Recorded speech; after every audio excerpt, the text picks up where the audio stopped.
hanno sfilato in notturna i carri allegorici per il centro di Arzer Grande.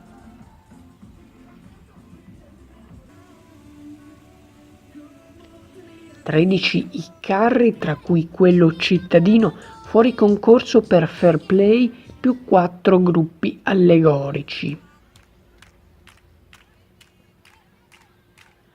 Un corteo molto compatto, composto da carri provenienti anche dal veneziano, ha divertito la comunità a partire dalle ore 21.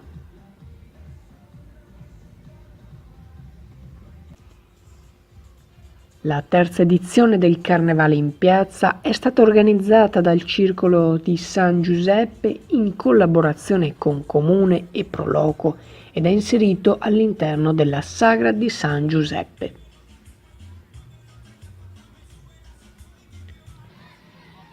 Potete trovare il video completo della manifestazione su Swishamer Channel Premium o in replica su Swishamer Channel Premium 2 giovedì alle 16 e i contenuti extra con la fotogallery sul nostro sito internet o nelle nostre pagine social.